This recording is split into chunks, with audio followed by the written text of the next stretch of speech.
हम बेकार हैं, इसीलिए 23 दफे हमने जाके आईएमएफ को भीख मांगना पड़ा, कहा मदद करो। भाई जब 23 दफे आप जाते हैं एक चीज को, आप साबित करते हैं कि आप नहीं कर सकते। भारत की इकोनॉमी की जो रिपोर्ट्स आ रही हैं उसमें फॉरेन इन्वेस्टमेंट आ रही है, उनके पास उनकी इकोनॉमी जो है वो ऊपर जा रही है, फॉरेन एक्सचेंज रिजर्व उनके पास है, उनका रुपया तगड़ा हो रहा है। इंडिया जो है, जो गोल्डन इरा है, ठीक है जी, स्टार्ट हो चुका है। वो आइडिया ऑफ इंडिया है that is stronger than the Indians, ठीक है जनाब। और उसने कहा कि जो आइडिया ऑफ पाकिस्तान है that is weaker than Pakistanis. India is going to be the second biggest economy by 2075 and the China will be the number 1 economy and the United States will come as a number 3 economy in the world. So ये मुझे ऐसा लगता है कि ये एक trend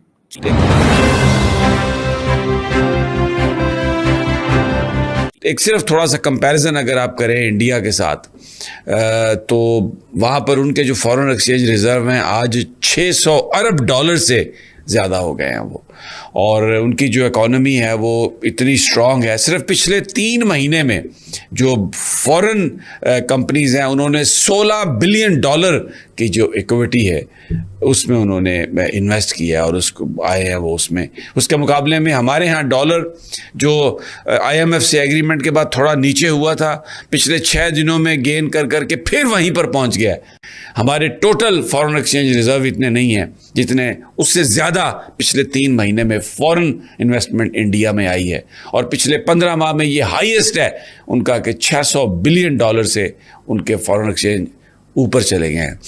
Bharat की economy की जो रिपोर्ट्स आ रही हैं उसमें फॉरेन इन्वेस्टमेंट आ रही है, उनके पास उनकी इकोनॉमी जो है वो ऊपर जा रही है, फॉरेन एक्सचेंज रिजर्व उनके पास है, उनका रुपया तगड़ा हो रहा है। हमारे यहाँ ना हमारा सिस्टम है, ना कोई हमारी क्रेडिबिलिटी है, और ना ही जो हम बात करते हैं ना दुनिया उस पर यकीन करती है, ना हमारे मुल्क के अंदर लोग इन चीज़ों को यकीन करते हैं। केयर टेकर, ये मैंने थोड़ा सा आपको जिक्र सिर्फ कंपैरिजन किया, दोनों मुल्क इकट्ठे ही आज़ाद हुए थे, और एक वक्त था कि जब जर्मनी और चीन भी पाकिस्तान से पैसे लेते थे, लेकिन अभी क्या सूरत हाल हो गई है कि हम कशकोल लेके फिर रहे हैं और कोई इसकी रिस्पॉन्सिबिलिटी लेने के लिए तैयार नहीं है। कौन है इसका रिस्पॉन्सिबल जो आज पाकिस्तान की सूरत हाल है? अभी आप देखें कि इंडिया की पर कैपिटा इनकम बेहतर हुई है, ठीक है। सो बहुत सारे ऐसे फैक्टर्स हैं जो चेंज हुए हैं, और अगर आप देखें कि पावर्टी कम हुई है। अभी मैं देख रहा था, कल परसों का सर्वे देख रहा था, उसमें था कि इंडिया के अंदर मेरे ख्याल है 12% लोग या 15% लोग जो हैं वो दे आर बिलो पावर्टी, बाकी they have picked up the people. मुझे याद है, I was just listening once MG Akbar, उसने कहा कि जो आइडिया ऑफ इंडिया है that is stronger than the Indians, ठीक है जनाब। और उसने कहा कि जो आइडिया ऑफ पाकिस्तान है that is weaker than Pakistanis. अच्छा, ये बात बड़ी फैक्ट है हमारे यहाँ पे। आप देखें कि हम यहाँ पे जिसका दिल करता है कॉन्स्टिट्यूशन को पकड़ के रद्दी में फेंक देता है। तो कहाँ गया आपके आइडिया मुल्क का? ठीक है जनाब, आपका आइडिया ये था, आपने जनरल अयूब आए, ज़ियाउल हक आए, मुशर्रफ आए, हाइब्रिड डेमोक्रेसीज आई। तो वो जो आइडिया है पाकिस्तान का वो हम डिटरमिन करना चाहते हैं अपनी मर्जी से। हम बेकार हैं, इसीलिए 23 दफे हमने जाके आईएमएफ को भीख मांगना पड़ा, कहा मदद करो। भाई जब 23 दफे आप जाते हैं एक चीज को, आप साबित करते हैं कि आप नहीं कर सकते। वेपनरी में एम्यूनिशन, प्लेन, शिप्स किधर से आ रहे हैं? ज्यादातर बाहर से आ रहे हैं। एम्यूनिशन किधर से आती है? बाहर से आ रहे हैं। आप बम तो आपने बना लिया, मगर डिलीवरी सिस्टम जो है आपका, कुछ इम्प्रूवमेंट्स इधर हुए हैं, ज्यादातर वो भी बाहर के बना हुआ है। तो ये अब आप पूछें कि ये बाहर से आ रहे हैं, और अगर बाहर के फॉरेनर्स कॉल द शॉट्स, वो जो हमारे लीडर थे पीटीआई के जो हैं, वो कहते हैं कि बाहर से ये भी बताया जाता है कि गवर्नमेंट को बदलो या ना बदलो। हम नहीं देखते कि जी पाकिस्तान का कॉन्स्टिट्यूशन क्या कहता है, हम अपनी मर्जी करते हैं। हमें इस चीज़ की परवाह ही कोई नहीं है कि कौन हमारे बारे में क्या कह रहा है। और इस वक्त जो डिस्कशन हो रही है वो ये हो रही है कि इंडिया अगर as a super power emerge होता है तो it could be a trouble for the west. अब क्या इंडिया जो है वो सुपर पावर बनना चाह रहा है? गोल्डमैन सैक्स कह रहा है जी कि 2075 में India will be the second biggest economy. So if this is the story that India is going to be the second biggest economy by 2075 and that China will be the number one economy and the United States will come as a number three economy in the world, so ये मुझे ऐसा लगता है कि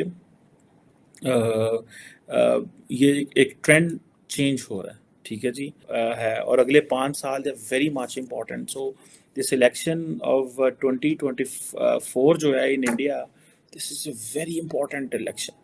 अगर if the Modi ji wins back तो it means कि जो ये एजेंडा इम्प्लीमेंट करें चलेगा, और अगर if this 5 years he comes back तो इट मीन्स कि वो सारा कुछ जो वो कर रहा है उसको सीमेंट करके चला जाएगा and it will be very difficult for any government which comes उसके बाद वो चीज़ों को चेंज कर सके।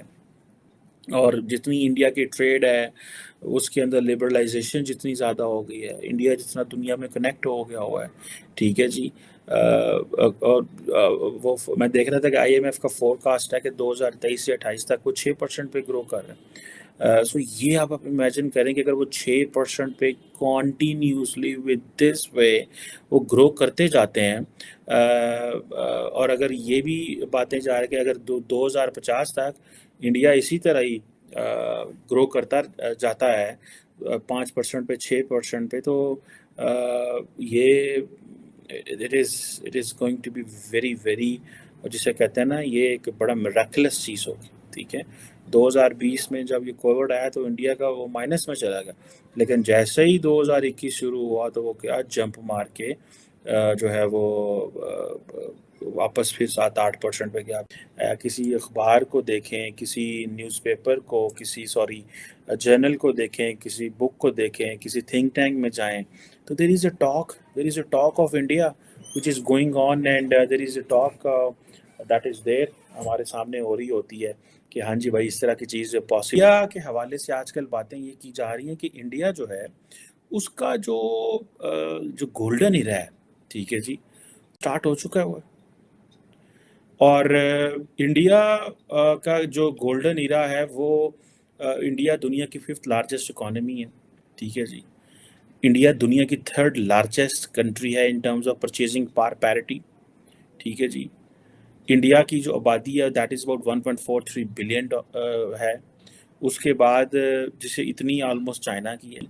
और ये जो चीज़ें हैं ये बताती हैं कि दुनिया ने इंडिया को समझना शुरू कर दिया। अब ये जो क्वेश्चन है कि क्या जनाब इंडिया का गोल्डन इरा शुरू हो चुका है, इसकी लार्जली डिस्कशन होनी शुरू हो चुकी है।